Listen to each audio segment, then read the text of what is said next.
The foreign minister's press conference will begin. Let me start with one statement.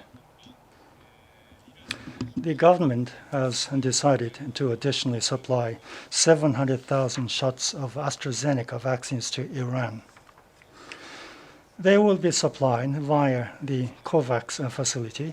It is now in the final stage of the arrangement with the relevant parties. So with this additional supply, the total number of vaccine provision will be in total 3.6 million shots. With this supply, the total number of vaccines supplied overseas will be 36 million shots into 23 countries and regions since the start of the supply in June this year. Next year as well, the government will continue with the last 1 mile support by providing 60 million shots of vaccine for anyone who needs it. Please raise your hand if you have any questions. If you're named, please come to the microphone and state your name and your affiliation. Abe-san, please. This is Abe from Yomiuri newspaper. So about U.S. forces Japan, new COVID cases.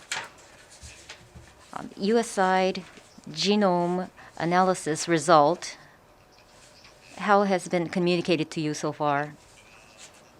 If the result has not come in, when do you think it will be? So the variant PCR testing from the U.S. side.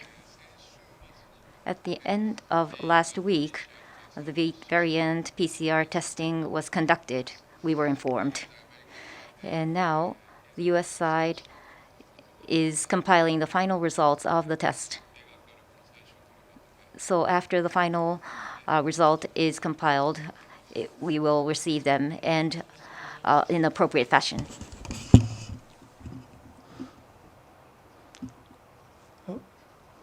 Over to you. Independent Web Journal. My name's Watanabe. After December 23rd, in light of the contingency possibility in the Taiwan Strait, there's going to be a joint operation to be considered.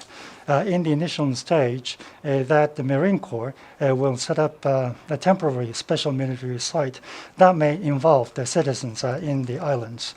That Okinawa are going to be a part of the possible attacks. And so there's going to be a possibility of such. And there is a clarification on that is demanded by the local people. And there's going to be 2+2. Prior to the official plan, there's going to be the plan that is underway. How do you view this kind of situation on behalf of the foreign ministry? How the security and the peace is going to be protected? Over 1 million people, local people, are they supposed to be included in the security plan? I would like to invite your view on this point. Thank you very much for your question. With regard to the press report, I know about it. And in 2015, there was the guideline for Japan-U.S. defense and cooperation. Under this guideline, the two governments are supposed to formulate and renew the joint plan with regard to the specific details and the content. Because of the sensitivity of the content, I would like to refrain from any giving you a reply. For further details, please inquire of the Ministry of Defense. Any other questions?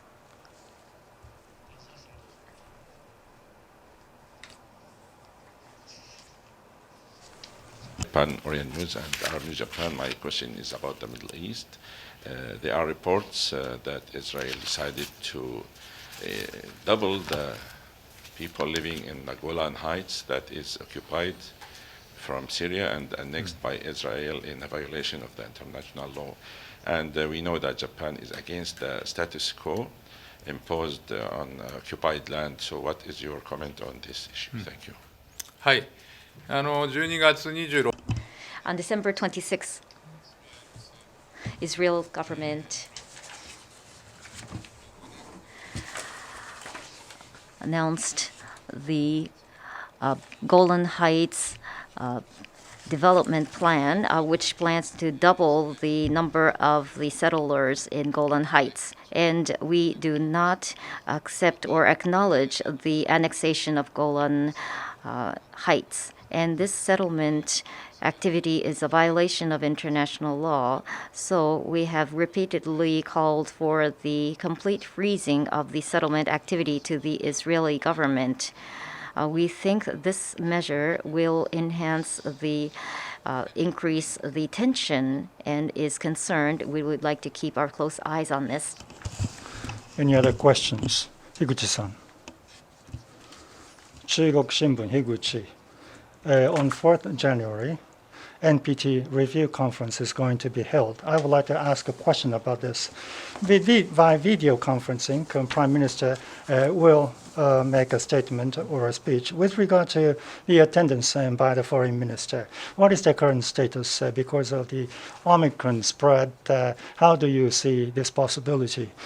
And in the previous conference, it was aborted, as a matter of fact, with regard to the significance, importance, as well as the goals or the objective of this conference. Would you share your view on this? First and foremost, with regard to NPT, it is a cornerstone of the international disarmament, nuclear disarmament, and non-proliferation. It is an NPT review conference, participated nuclear powers. It is an important milestone for progressing toward world without nuclear weapons. With regard to the participants, on behalf of the Japanese government, we are now considering it. In order to make progress in nuclear disarmament, there should be a direct involvement of both nuclear powers and non-nuclear powers. Therefore, as far as the Japanese government is concerned, it is in a position to submit a resolution on total elimination of nuclear weapons. Therefore, we provided specific programs with regard to the joint action and asking for a future looking dialogue. So in this way, we try to build, to construct a common infrastructure or common base. At the previous conference, there was a opposition, and there was no consensus over weapons of mass destruction free zone in the Middle East, and as a result, the final document was aborted. Therefore, I hope that this time we will be able to have a meaningful outcome in cooperation, in close cooperation with the relevant parties. Nobira-san, please. Nobira from Asahi newspaper. So I have a question about next year. NPT and 2+2 will be planned, and the 50th anniversary of Japan-China diplomatic normalization. So what is your plan in your diplomatic activities, and which are the regions or countries or meetings that you're focusing on? Yes.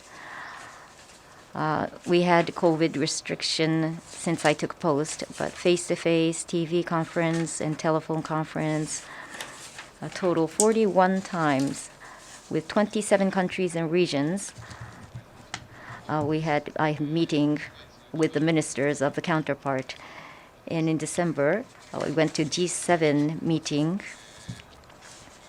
We had many bilateral face-to-face meetings there to address the challenges of the international community and had deep dive discussion with the ministers. The domestic policies and the diplomacy has to be considered comprehensively.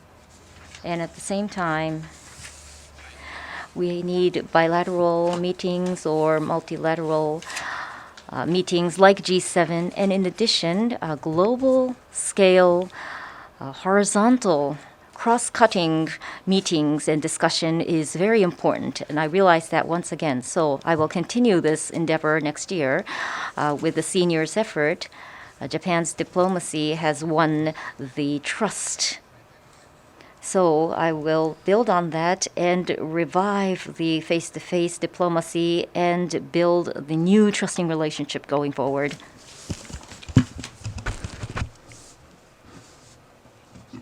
As you mentioned, with regard to the domestic policy and the foreign policy, they have to be viewed from the holistic point of view. Would you please elaborate on that point?